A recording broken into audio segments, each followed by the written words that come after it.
o yettini haaju o Souley Ndiaye wi yo fat ma won balɗe jeegom mom fat te wone riwayatuji kono kam o foti balɗe ha o yaɓira yo ar o yinnude Souley Ndiaye o foti dumunna woni balɗe jeegom ha Souley Ndiaye yamirimo yo nat o tawi Souley Ndiaye wonde batu mum woto laaɓi mum ɓayla perojo tawama yewtere nde onon gandi Souley Ndiaye taari ɗum ko seɓɓe enen mbiyata seɓɓe koliyaɓe ɓen goni harbiyankoɓe ɓe goni renɓe laamu deniyankoɓe ɓen goni haɓeteɓe Souleymane Baal faami ɗum wi en yenna doole sati hande ko seɓɓe witeɓe seɓɓe koliyaɓe nden seɓɓe kewi Fouta woni kono yadiɓe kolitengel witano seɓɓe koliyaɓe ɓen goni konu mum han makka ardi kanko Souleymane Baal ɗumen yiyaaji o isse nanda Fouta omo andi Souley Ndiaye ko kewɗo rewɓe mbiyew ko julɗo noon kam fof keɓe julɓe kono omo heewi rewɓe kam won wi yettima temedere mais kam omo heewi rewɓe ɓuuri nayyi kam o yewti saria gandaɗo Souleymane Baal wonno ko pertuɗo en andi ko mbiyatmi ko Souley Ndiaye en andi Fuutankoɓe en tini koye men seɓɓine en tini koye mumen ɗo jikkuji noon he joom e tinde hoore mum natata e politique kanko ɗum o hutiri kanko Souleymane Baal o wi an sati nanima noon ka moƴƴo a tampini amen noon mbiɗa juma woto waɗi horko ƴeere noddinaɗe ɗi tampinima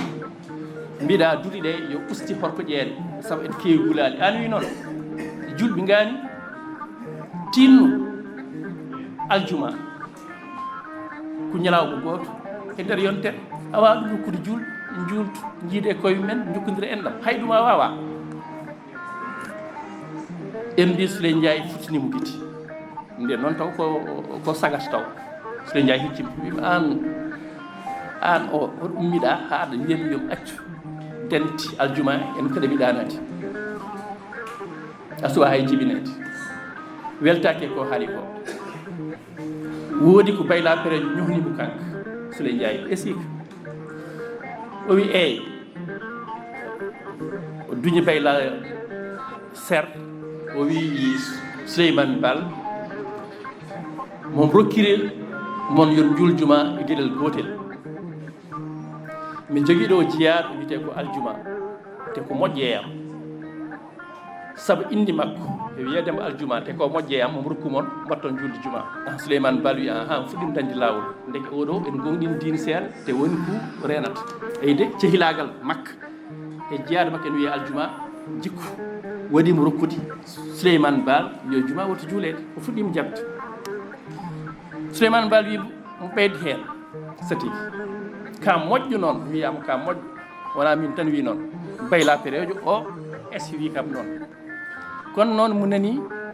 hayso tawi ka diiniyankine ko ndesɗa koye rewɓe saria en haɗ ɗum saabu a wurtini nayo o ƴeewi Souleymane Baal kanko Souley Ndiaye wonno fuɗɗima nadde kadi diine o rokkiri aljuma han kadi fuɗɗi hollirde on gonɗin diine ko diiniyanke o wi ɗum gonga mbe heewi rewɓe noon kono noon ya andu an Souleymane Baal hen nayo tan goni rimma hen ɗiɗo ko deniyankoɓe hen goto ko jawan goɗɗo omo yejjiti mais ɗen nayi kam ko rimmi heddi ko fof ko seɓɓe ayide heddi ko fof ko seɓɓe te kono makko ko seɓɓe mais ɓe goni hen Souleymane Baal andi yiiti lawol seɓɓe ƴewdiri mbi Souley Ndiaye min nanani ko kalɗa ko min nanani walla somin nani min pamani reftu heko mbiɗa ko biɗoɗo mo reftu heko mbinɗa ko wote seɓɓe ɓe o wi ɗum an kam jara an kadi won jina guiti min mo hulani tani mo hulani jaati ko mbimi koko noon mbe jogui nayo rimɗi heddiɓe fof ko seɓɓe hen goto tanum nokku naggam dahimi ɗum hen goto naggam an e hoorema tani nokku naggam seɓɓe puɗɗi mbitade koye mumen joom mumen hokkani ɗumen mbiyede nde rewɓe men mbaddam taraji ayi de ndimago futankoɓe ko ɗon laamu satigeeɓe jeɗi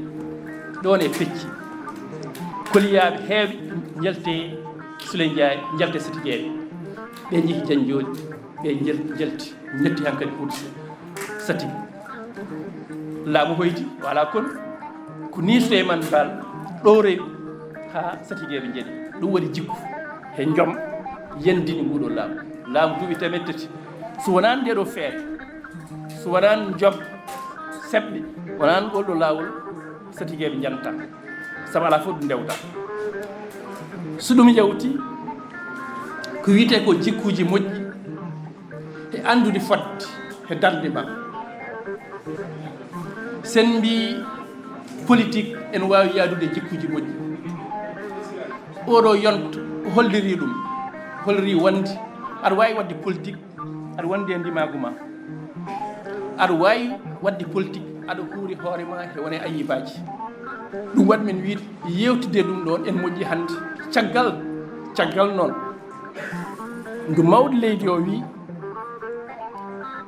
min de mo jogorani jeeyede e fondiroɓe e laamu 2024 holko woni hujju makko ɗo wiide noon ɗon woni ko hesɗi ko ay waɗoɓe politique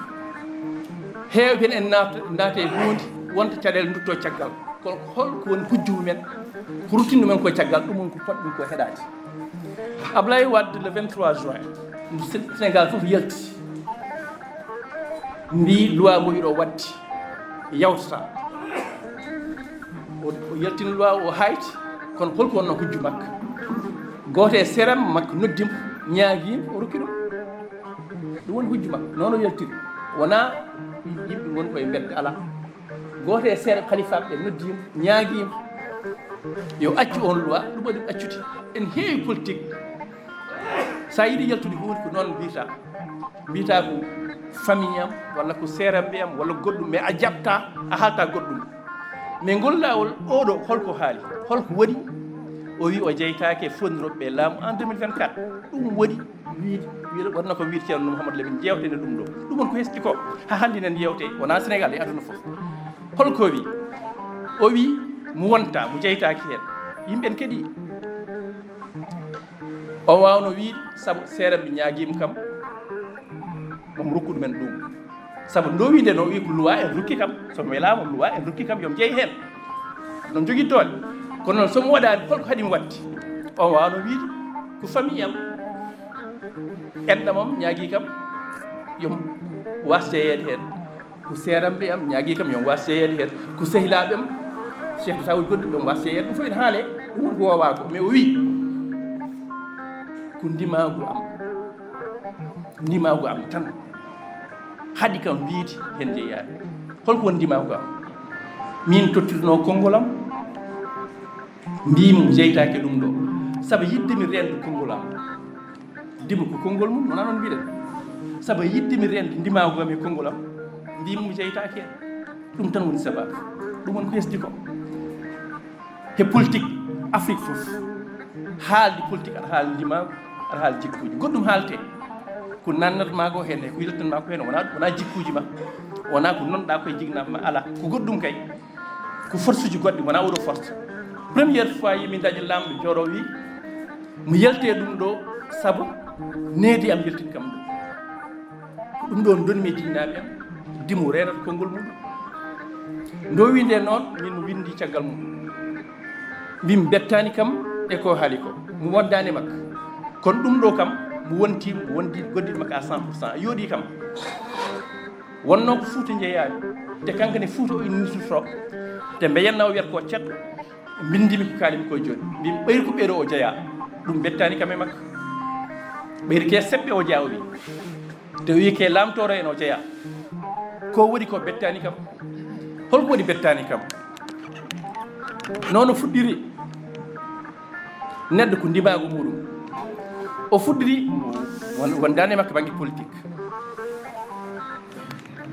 wondani makko banggue politique kono ko bindimi ko kalanmi holno fuɗɗiri pour hollude jikkuji moƴƴi heko needi ndehinaɗe en rewe ma ha batti holɗo fuɗɗi o fuɗɗi ko o wonde gondiɗo kalif makke politique woni Abdoulaye Wade kalif makke politique